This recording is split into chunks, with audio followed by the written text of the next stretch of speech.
Bonjour, c'est Né pour Mac Journal. Je vous emmène aujourd'hui à Meaux, au musée de la Grande Guerre, pour le week-end de reconstitution historique 14-18, avec plus de 300 reconstituteurs venus du monde entier.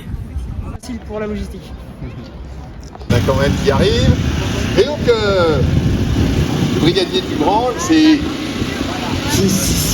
comment vous dire, c'est tout un poème. Mais ça doit être dans cette cuve. Voilà. La vie sur le champ de bataille, ça fera vos récits mieux. Donc, comme d'habitude, vous savez comment on fait. Et là, je me dépêche pour aller voir un match de hurling. Mais qu'est-ce que c'est le hurling? En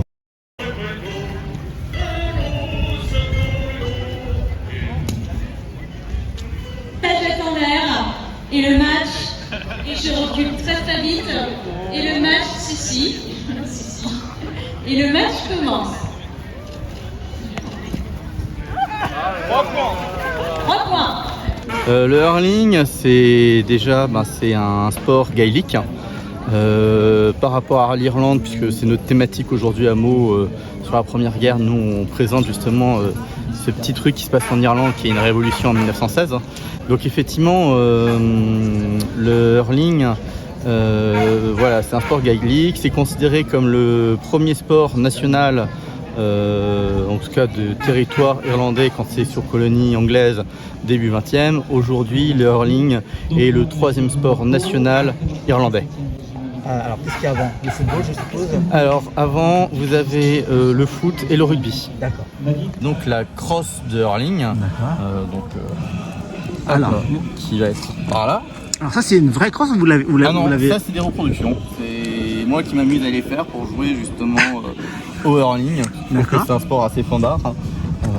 Mais je suis un petit On en joueur. trouve ça, si on va à Dublin par exemple, on en trouve des crosses de oui, hurling. parce que c'est le 3e sport national. Donc voilà, en France, vous parlez de hurling, tout le monde regarde avec des gros yeux. C'est quoi? Vous allez en Irlande, oh yes! Et puis c'est parti, on vous emmène sur un terrain. Donc voilà.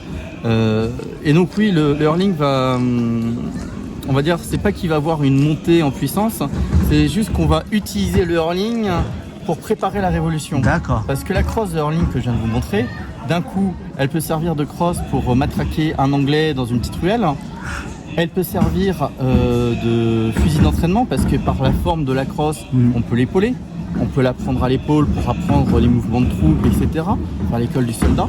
Donc effectivement, ça va être très utilisé. Et le jour où effectivement on reçoit enfin son fusil, on pose la crosse, on n'en a plus besoin.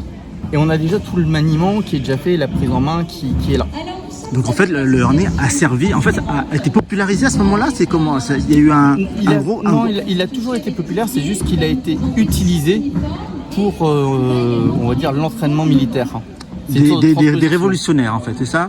Pour l'entraînement militaire de la révolution irlandaise. Alors, ça se joue à 11 joueurs, c'est ça? 2 équipes de 11 joueurs? Le hurling, effectivement, 2 fois 11 joueurs. Demi-temps? Voilà, comme au foot. 45 minutes par mi-temps, c'est ça? À peu de choses près, ouais. C'est ça.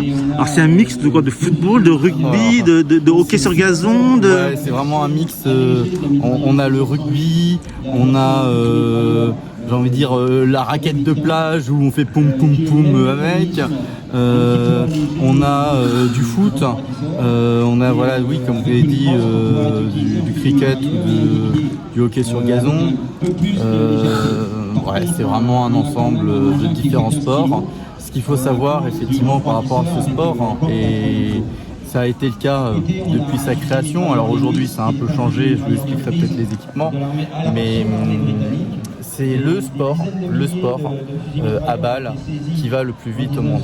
D'accord. C'est-à-dire que là aujourd'hui, on a joué avec quelques membres de l'assaut et des enfants. C'était gentil. Nous, en tant qu'adultes, pas très sportifs, on a commencé quand même avec les enfants à suer un peu. Mais les vrais sportifs, ça va très très vite. Et voilà. Et c'est aussi l'un, voire le sport le plus dangereux qu'il peut y avoir, puisque si je dis pas de bêtises, c'est dans cette discipline qu'on dénombre par an le plus de d'accord. morts. De mort. De morts, oui. Ah oui, d'accord. C'est-à-dire qu'ils se prennent un coup de crosse. Il y a des coups de crosse. En fait, à partir du moment où on a la balle, qu'on va la jeter en l'air, qu'on va venir taper la crosse de toutes ses forces, Ah oui. vous recevez la balle dans la tête, ça fait une commotion cérébrale. Ah oui, quand Ça même. passe ou ça passe ah oui, pas. alors, du coup, j'ai pas. Non, mais du coup, j'ai pas envie de tester. Alors, du coup, Voilà, c'est. on va éviter. Ça reste un sport quand même très casse-cou. Après, effectivement, on peut doser. C'est aussi joué par exemple par les femmes. Moi j'ai trouvé dans les archives des femmes irlandaises pendant la période Première Guerre, début 20e, qui jouaient hurling. C'est vraiment du soft, ça ressemble plus à du cricket et du hockey sur gazon que à du hurling comme on peut voir aujourd'hui sur YouTube à travers certaines vidéos, parce que il y en a certaines, on se dit ah non, je mettrai jamais les pieds sur un terrain comme ça.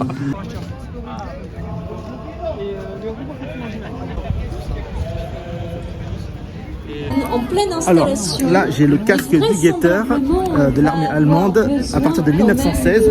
Voilà, c'est celui qui tire à la mitraillette et c'est très lourd, hein. C'est vraiment très lourd. Alors l'idée c'est de rassembler un maximum de reconstituteurs passionnés de la Première Guerre mondiale et de recréer une ambiance, on va dire, d'époque, de montrer au public les différents métiers, les différentes situations, sociétés, on va dire, qu'on pouvait avoir à cette époque, et bien évidemment donc de présenter les différentes armées, l'armement, le matériel qu'on pouvait retrouver durant la Première Guerre mondiale.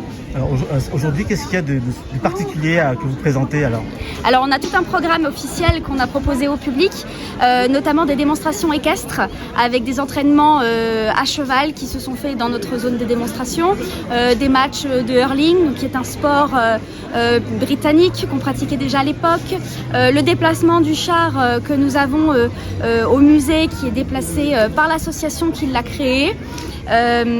Puis d'autres animations qui se font un petit peu plus en off devant les yeux du public. Écoutez, on est très heureux parce qu'effectivement il y a plus de monde encore que l'année dernière, hein. On est déjà à plus de 2000 personnes.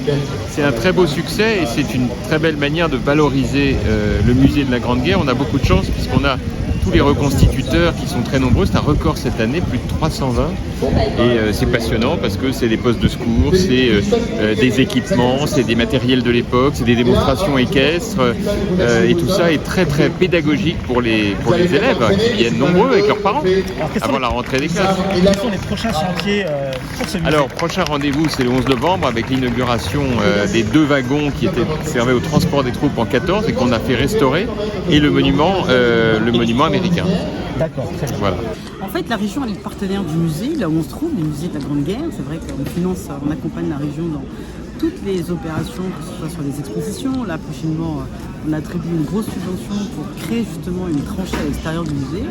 Et c'est vrai que c'est un événement touristique, parce qu'on le voit, il y a des milliers, de centaines de visiteurs qui viennent. Et c'est vrai qu'on a un week-end il fait beau, donc on a beaucoup de stands, de beaucoup d'associations qui participent à cette reconstitution. Et c'est vraiment un événement touristique, parce qu'on parle aussi de tourisme de mémoire. C'est que la région Île-de-France, on accompagne beaucoup d'associations qui veulent justement faire des parcours touristiques de mémoire. Je crois que ça s'inscrit pleinement dans ce que la région veut faire pour faire rayonner justement ce territoire en Île-de-France.